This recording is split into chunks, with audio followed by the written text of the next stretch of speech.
नमस्कार, मी किशोर धारगळकर आणि आपण पाहतात धारगळकर मीडिया नेटवर्क। मित्रांनो, ही जी 2024ची लोकसभा निवडणूक झाली, या लोकसभेच्या निवडणुकीमध्ये आपण पाहिलं असेल की बऱ्याचशा महिला या पुढे आल्या, त्यांनी निवडणूक लढवली आणि बऱ्याच जणांनी जिंकली।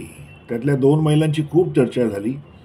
एक म्हणजे हैदराबादच्या माधवी लता, त्या दुर्दैवाने जिंकून नाही येऊ शकल्या ओवैसीच्या विरुद्ध। ठीक आहे, पण त्यांनी एक आपला ठसा मात्र उमटवला या निवडणुकीमध्ये आणि सगळ्यांचं लक्ष वेधून घेतलं। तसंच सुषमा स्वराज यांची मुलगी बासुरी स्वराज ही दिल्लीमधनं निवडणुकीचं तिकीट तिला भारतीय जनता पक्षाकडनं देण्यात आलं आणि ती तिकडे जिंकूनही आली।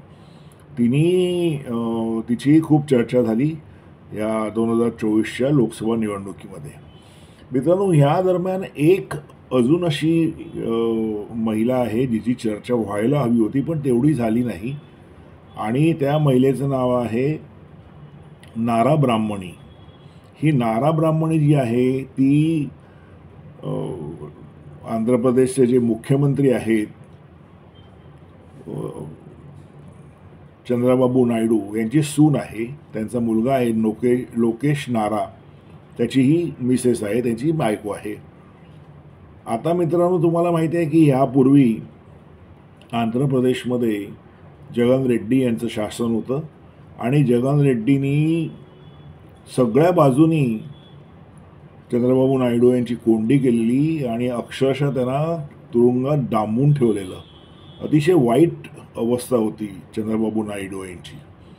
आणि हे सगळं सुरू असताना निवडणुकीचं वातावरण होतं आणि अशावेळी जे लोकेश नारा आहेत, त्यांचा जो मुलगा आहे चंद्रबाबूंचा, त्यांनी सगळी सूत्र हातात घेतली आपले वडील जेलमध्ये गेल्यानंतर।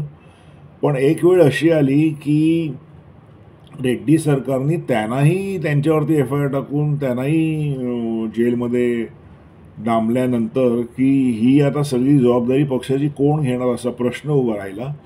अशावेळी संपूर्ण आंध्र पिंजून ह्या नारा ब्राह्मणी त्यांच्या सुनेने काढला आणि एक असं वातावरण तयार केलं रेड्डी सरकारच्या विरुद्ध की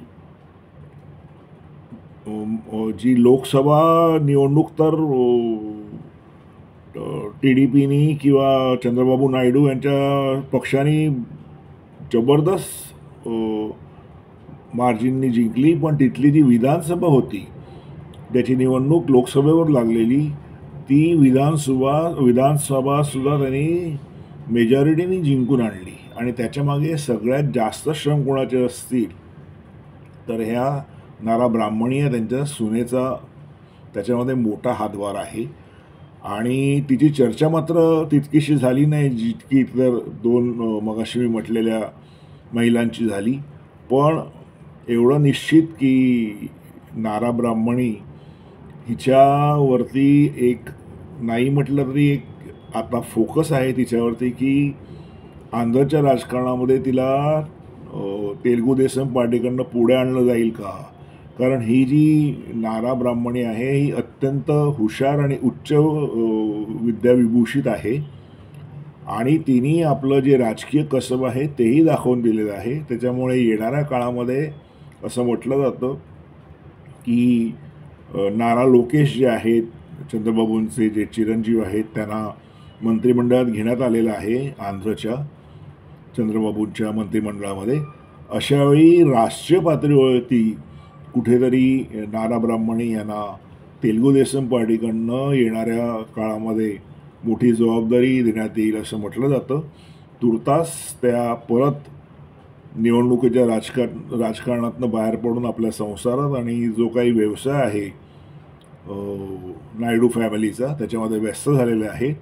पण निश्चित येणाऱ्या काळामध्ये या महिलेकडे आपलं लक्ष राहील की राष्ट्रीय राजकारणामध्ये त्यांची एंट्री होईल का, आणि झाली तर त्यांना काय जबाबदारी देण्यात येईल त्याविषयी आपण त्यावेळी बोलूच। मित्रांनो, आज इथेच थांबतो। माझा व्हिडिओ जर तुम्हाला आवडला तर लाईक करा, शेअर करा, माझ्या चॅनलला सबस्क्राईब करा। धन्यवाद।